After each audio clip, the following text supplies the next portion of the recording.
Hi friends, this is Nishant and I'm doing this brief talk to answer a question which somebody just asked in the Facebook group comment section. He asked something in the comment section and I thought that the answer would be valuable to everybody, so I decided to record a brief video. The question is that if the loss is heavy, if we are in heavy losses, do we average down or do we get out? अगर हमारे नुकसान बहुत बड़े हैं तो क्या हमें average करना चाहिए या बाहर निकल जाना चाहिए? इस क्वेश्चन को कई तरीके से आंसर किया जा सकता है. एक तो है बड़ा सुपरफिशियली, बहुत ही सरफेस लेवल पे आंसर किया जा सकता है और ये कहा जा सकता है कि एवरेज मत करो, एवरेज करना पाप है, लूजर्स एवरेज लूजर्स. एक तो ये तरीका है. दूसरा तरीका है कि इस क्वेश्चन को एक्सप्लोर किया जा सकता है. देखिए, मेरा ना पर्सनली मानना ये है, a good doctor does not treat a disease. A good doctor treats a patient. Two patients having the same disease might get different treatments if the doctor is good, depending upon the constitution of the patient. Similarly, when somebody asks a question, it's the job of a good teacher not to answer the question, but to answer the one who's asking it. Right? So I have to understand when someone is asking something, where he is coming from, why did he ask this question, because the question is a gateway to my understanding of his knowledge, that how much he knows, what all is his depth of knowledge that he has asked this. So many times, sometimes I answer something even without someone asking. Sometimes I answer and person feels, but this is something else. Yes, because I know what you need at this point in time. That is why this whole thing. So to answer this question, when someone asks this question, what to do when in heavy losses? Should we average down or should we get out? As I said, a superficial answer would be get out. Right? But I'll dissect the question. And the dissection is, the first part is, when in heavy losses. My question is, why heavy losses? आप कह रहे हो कि मुझे मेरी एक position में 1 लाख का लॉस खड़ा है. अब यहां बात ना एब्सोल्यूट नंबर की नहीं है. 1 लाख का लॉस किसी के लिए हैवी है, किसी के लिए हैवी नहीं है. राइट? कैपिटल के हिसाब से हैवी और लाइट की बात कर रहे हैं ना. मान लिया आपके लिए 1 लाख का लॉस बहुत हैवी है. ठीक है, आप 1 लाख के लॉस में खड़े हो और आप पूछ रहे हो एवरेज करूं. यही है ना बात, एवरेज करूं या बाहर निकल जाऊं. पहला सवाल, 1 लाख का लॉस आया कैसे अगर ये भारी है आपके लिए तो.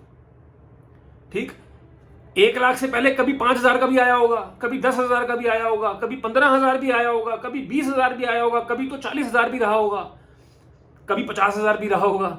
एक साथ तो 1 लाख नहीं आ गया होगा. तो जब वो जा रहा था वहां पर, तब उसको काटना जरूरी था. पहली बात. दूसरी बात, आप कहोगे नहीं एक साथ ही आ गया, ये ना सुबह मार्केट खुली और मेरे अगेंस्ट गैप हो गया तो एक साथ ही आ गया. Well in that case position size बहुत ज्यादा था. मतलब हमारा पोजीशन साइज फिर वैसा होना चाहिए ना कि हमें अगर कुछ हो भी जाए तो वो बिग लॉस में कन्वर्ट ना हो. तो पोजीशन साइज भी उस हिसाब से होना चाहिए. तो पहली बात तो बिग लॉस होना ही एक बीमारी की तरफ संकेत है. वो बीमारी है लॉस ना काट पाना, 1, जब वो छोटा हो, और 2, पोजीशन साइज को मॉडरेट ना रख पाना. उसके अंडरलाइंग इमोशन है ग्रीड का. यही हुआ ना भाई, आदमी बड़ी पोजीशन लेता क्यों है? क्योंकि ग्रीड है.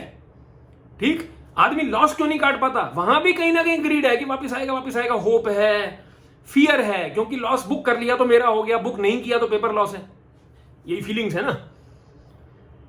मैं ना इसका आंसर बड़ा सिंपली दूंगा और इसका आंसर है थीसिस. आपको काटना चाहिए या नहीं, यह डिपेंड करता है इस बात पे कि आप घुसे ही क्यों थे.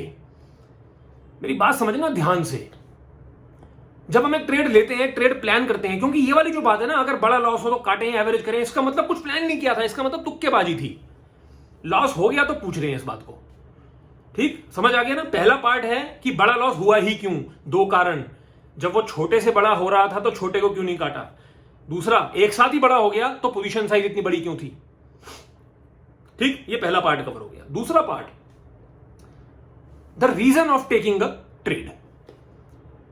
अब आपका ट्रेड है, ठीक है, जब आपने ट्रेड लिया, आपने कुछ प्लान किया होगा ना कि मैं ये ट्रेड इसलिए ले रहा हूं क्योंकि ये हो रहा है. कुछ भी हो सकता है, वो ब्रेकआउट ट्रेड हो सकता है, वो कुछ भी, एनीथिंग। मैं मतलब इसमें मैं इसके अंदर नहीं जाऊंगा, देयर आर काउंटलेस थिंग्स ना। आपका सिस्टम क्या है मुझे नहीं पता, मेरी बात सिस्टम इंडिपेंडेंट है।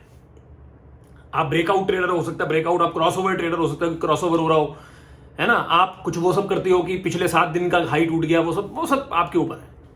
आप आरएसआई को कुछ समझते हो, आप एमएससीडी का कुछ करते हो, आप एडीएक्स की वैल्यू 20 से ऊपर, जो मर्जी आप करो, ये वीडियो उस बात पे नहीं है। एक रीजन बनाया होगा ट्रेड लेने के लिए, ठीक, तो भैया ऐसा है। अच्छा, फिर जब हम रीजन बनाते हैं ना, एक तो होता है thesis of a trade, reason of taking a trade, दूसरा होता है ब्रीदिंग स्पेस। हम एक ऐसा टेक्निकल पॉइंट डिसाइड करते हैं उस रीजन में कि अगर ये हमारे अगेंस्ट इतना भी जाता है ना तो चार्ट खराब नहीं होता। तो ये तो नेचुरल स्पेस है इस ट्रेड के मूवमेंट का, इतना स्पेस तो मुझे देना पड़ेगा। वो स्पेस है आपका स्टॉप लॉस, यही है ना। आप उस स्पेस के नीचे ही स्टॉप लॉस लगाओगे, उस हिसाब से पोजीशन साइज बनाओगे कि अगर यहां तक आ भी जाए और स्टॉप लॉस हिट हो भी जाए तो भी मैं इतना ना खोऊं। वो कैसे होगा? पोजीशन साइज से। तो दो चीजें आई, पहली चीज the reason of taking a trade which is the thesis, और दूसरी चीज आई द ब्रीदिंग स्पेस कि मुझे टेक्निकली मेरे कितना अगेंस्ट जाएगा स्टॉक और फिर भी चार्ट ठीक रहेगा। तो स्टॉप लॉस वो पॉइंट होता है कि जहां पर अब वो जो ओरिजिनल रीजन था ना वो रहा ही नहीं, वो होता है स्टॉप लॉस। तो अब पॉइंट ये है कि अब मैं आपकी बात समझ गया ना, अब मैं बहुत कॉम्प्रिहेंसिवली बात कर रहा हूं, मैं सुपरफिशियल आंसर यस नो में बात नहीं कर रहा। और यही टीएफएस की खासियत है कि सवाल चाहे इतना सा हो, जवाब हमेशा कॉम्प्रिहेंसिव होता है। जब से टीएफएस बना है, जब से टीएफएस शुरू हुआ है, यही आइडिया है। आपका सवाल 1 लाइन का हो सकता है, मेरा जवाब 200 लाइन का, 500 लाइन का होगा, क्योंकि मैं जवाब सिर्फ सवाल का नहीं दे रहा, मैं जवाब आपको दे रहा हूं, आपकी साइकोलॉजी समझ के, राइट। तो यहां पर अब हम थीसिस हो गई, पहली बात हमने डिस्कस कर ली कि जब लॉस छोटे से बड़ा हो रहा था तब क्यों नहीं काटा, एक साथ बड़ा हो गया तो पोजीशन साइज ज्यादा थी, अब हो गया तो क्या करें। तो रीजन ऑफ कि पहले सोचो रीजन क्या था, ठीक। अब ध्यान से समझना, मान लो आपने एक चार्ट पे ट्रेड लिया, रीजन अभी भी रीजन वैलिड है और जो लॉस का नंबर है वो आपको बहुत बड़ा लग रहा है, इसका मतलब पोजीशन साइज बहुत ज्यादा है कि आप नेचुरल ब्रीदिंग स्पेस भी नहीं झेल पाए। नेचुरल ब्रीदिंग स्पेस के अंदर ही आपको जो नंबर है लॉस का वो बड़ा लग रहा है, इसका मतलब पोजीशन साइज ज्यादा है, ठीक। दूसरा हो सकता है कि जो ट्रेड का रीजन था, थीसिस थी, चार्ट का स्ट्रक्चर था, वो टूट गया। तो सिंपल आंसर है ना कि बाहर निकलना ही निकलना है। मगर मैं यहां ये कहूंगा कि अगर ना ट्रेड का रीजन टूटा भी नहीं है तो भी बाहर निकल जाओ, क्योंकि ना अब आप उसको फ्रेश माइंड से देख नहीं पाओगे। भाई मान लिया एक चार्ट था, एक चार्ट में किसी कारण से आपने ट्रेड लिया, ठीक, पोजीशन साइज बहुत बड़ी ले ली, अब वो आपके अगेंस्ट चला, मगर जितना अगेंस्ट चला ना उतना नेचुरल है, मान लिया, ठीक। अब आप पूछ रहे हो बहुत बड़ा लॉस हो गया, क्या करूं क्या करूं। कायदे से तो टेक्निकली बोलूं तो अगर चार्ट देख के बोलूं तो मान लो सब कुछ ठीक है अभी तो, मगर ना मुझे लगता है फिर भी निकल जाना चाहिए, क्योंकि अब ना आपका माइंडसेट खराब हो गया है। अब आप चार्ट के हिसाब से काम कर ही नहीं पाओगे, क्योंकि आपने पोजीशन साइज इतनी बड़ी ले ली थी। अब क्या हुआ, मान लो आपको जहां 100 शेयर लेने चाहिए थे वहां पे आप 500 शेयर ले गए, तो वो जो अगर अच्छा फॉर एग्जांपल जो आपको जितना ब्रीदिंग स्पेस देना था, मान लो आपको 100 शेयर लेके 50 पॉइंट का ब्रीदिंग स्पेस देना था, ठीक, तो 5,000 रुपए का आपका ब्रीदिंग स्पेस था, आप 500 शेयर लेके 50 पॉइंट का ब्रीदिंग स्पेस दे गए, 25,000 का लॉस हो गया। अब आप पूछ रहे हो भाई ब्रीदिंग स्पेस तो ठीक है ना 50 पॉइंट का, अब आप पूछ रहे हो मैं 25,000 का लॉस हो गया क्या करूं।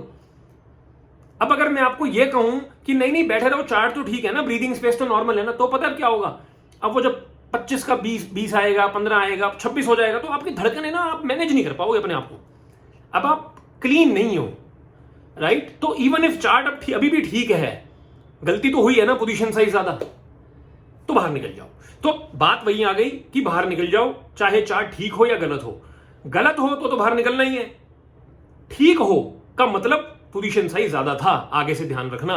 इस ट्रेड को कैरी करोगे तो इमोशन कंट्रोल नहीं कर पाओगे। ये मेरा आंसर है। I hope it gives some sort of understanding to you, not just in terms of the answer to the question but in terms of how to think about things. हर चीज को कैसे हमें लाइफ में dissect करना है, अपने emotions को देखना है, लॉजिकली सोचना है, कोई रॉकेट साइंस नहीं है, right. So my best wishes to you all, and I hope it is valuable to each and every one of you. Thank you.